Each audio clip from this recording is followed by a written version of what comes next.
Coming up on Mountain News this morning, the SOAR Summit ended on a positive note about recovering from addiction. And after losing their newborn child last year, a Commonwealth family dedicated a toy drive in her name so she can be remembered forever.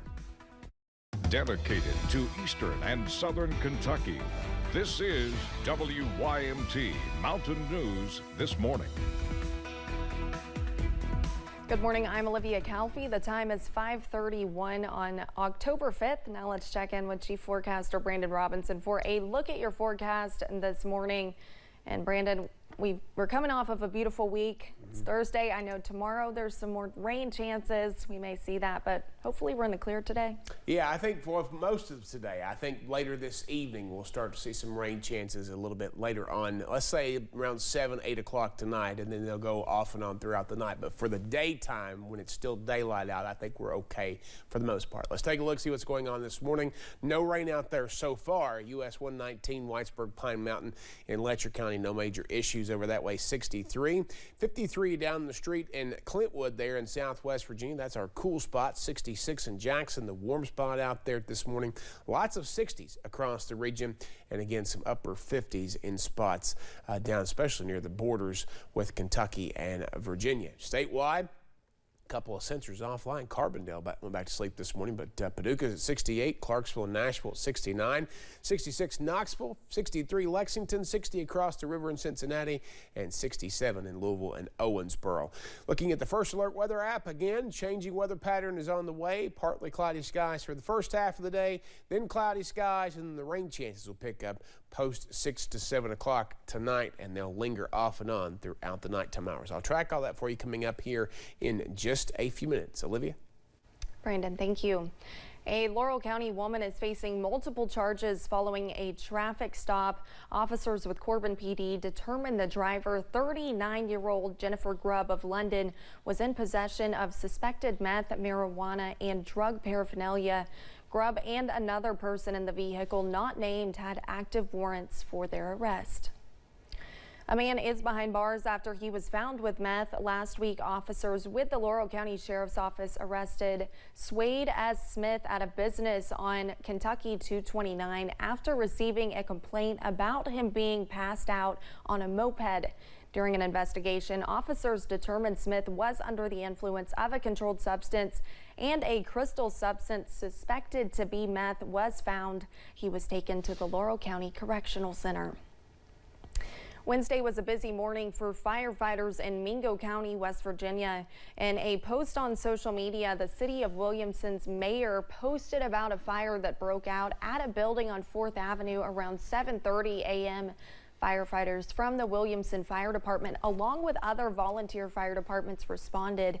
The crews were able to put the fire out fairly quickly. One person was inside the area where the building caught fire and managed to get out safely. The SOAR Summit wrapped up in Corbin yesterday. People were able to listen in on a panel discussion about addiction recovery in the region. The panel was made up of professionals who work in different sectors of the recovery field. The goal was to let people in on the conversations and highlight success stories. Helping folks that are in recovery get to that point that they can feel self-sufficient is super important, and working that in a way that is recovery safe and friendly and also business safe and friendly. We recognize that, and we want to make sure that we support both sides of that. Millions of dollars was also awarded to several different projects at the summit. You can see a list of those on our website. It was recently announced that Agriculture Commissioner and former candidate for governor Ryan Quarles was selected as the new president of the Kentucky Community and Technical College System. Quarles spoke at the SOAR Summit and gave some insight on what he wants to do to better the college system. He says the KCTS is a beginning point for many Kentuckians' futures, no matter their background, and he wants people to understand that. I want to really focus on workforce development solutions. Kentucky, we got a lot of jobs, but we need more Kentuckians entering into this new economy that we have in our state. And so I think our community technical colleges are already doing a fantastic job. We want to make sure that we strengthen our relationships with business owners and employers to make sure that the programs that we offer are aligning with what Kentucky employers need as well. For the next 3 months, Quarles will work as both the president of KCTCS and the Agriculture Commissioner of Kentucky. In Frankfort, there are a lot of behind-the-scenes action ahead of the 2024 legislative session. House and Senate leaders are already discussing a 2-year state budget when nearly $30 billion will be allocated. One early decision may be what to do about the state income tax. It was lowered this year, but the state budget director says revenue missed a target for another reduction. It is still a high priority for Republicans to phase out the state income tax. Letcher County Schools administrators are finding ways to prepare students for life after graduation. WYMT's Chandler Wilcox tells us about 2 ways students are actively learning about finances. The Cougar Cart stays stocked with many items varying in price. Students can purchase those items with Cougar Bucks. We have stuff for all different types of kids. We have a lot of camping stuff right now. We even have a waffle maker for our, cooks in the building. Students are rewarded Cougar Bucks based on good behavior. As a result, attendance has increased and discipline referrals have decreased. It definitely motivates the students to do work harder in their classes. Students not only can invest with Cougar Bucks, but they can invest their real money with the Student Credit Union. A student at LCC can fill out paperwork and become a member. And as part of membership, they can deposit money in a checking or savings account. They can withdraw money here on campus from their checking account. Members Choice Credit Union partners with the school to run the program. Students work as tellers, bookkeepers, and more. And we double check the money, make sure everything's right, and if it's wrong, we find out what's wrong and we correct it. Through that, students are learning earlier how to manage finances. I have been spending a lot less money. It's been way easier to save in my savings account, and it's very easy just to withdraw the money that you know you need that month or that week. The account can remain open for students beyond graduation. In Letcher County, Chandler Wilcox, WYMT Mountain News. This is the second year Letcher County Central administrators have rewarded students with Cougar Bucks. The credit union opened for students a few weeks ago. The Kentucky Transportation Cabinet has announced lane closings on I-75 in Whitley County today and Friday. KYTC leaders say road work will be happening on the shoulder of the southbound lanes just north of the Tennessee state line.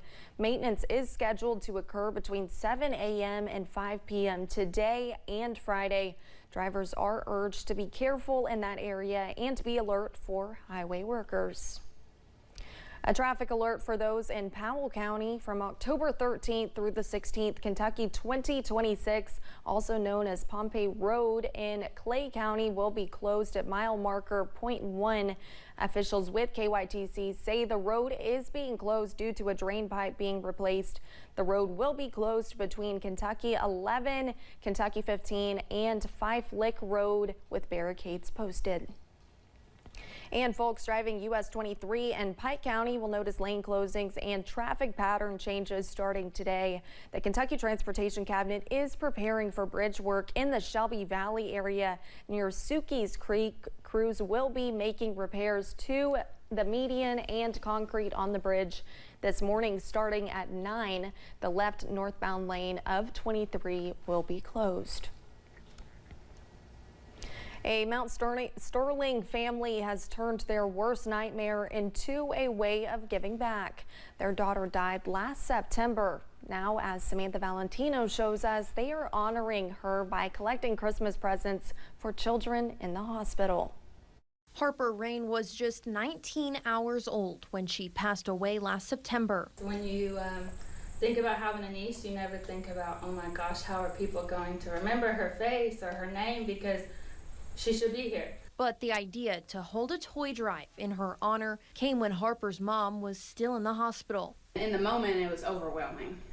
But now, especially after last year taking the toys, it was very humbling. On what should have been their first Christmas with their beautiful baby girl, Cassandra Reed and her family brought more than 1,000 toys to Kentucky Children's Hospital. The parents are having medical bills that they're having to pay for now for Christmas rather than taking care of their kids. And to be able to take that off their plate, that's important to us. The toys were donated by members of the community. So many people came and was like, is this the Harper Rain toy drive? And it was good hearing that, because it opens your eyes to so much, to see how much people still care. The family is hosting the toy drive again this year. They've already collected more than 1,300 toys. Those memories of 19 hours, that's all I have with Harper.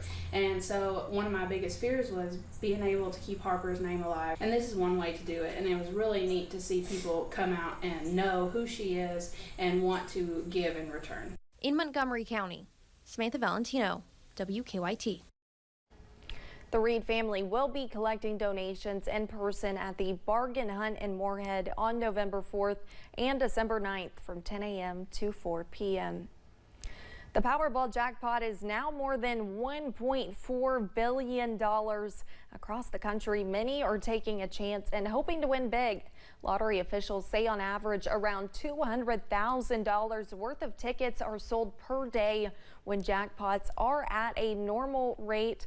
But for this jackpot, they expect it to go above $1 million. Because when we have high Powerball jackpots, we generate sales, and all of our revenues from those sales go to fund college scholarships and grants. The next drawing is set for this Saturday. Coming up, Taylor Swift's movie hasn't released yet, but it is still breaking records with pre-sale tickets. And we continue to track a strong cold front as it approaches our region. I'll have the latest forecast in about 3 minutes.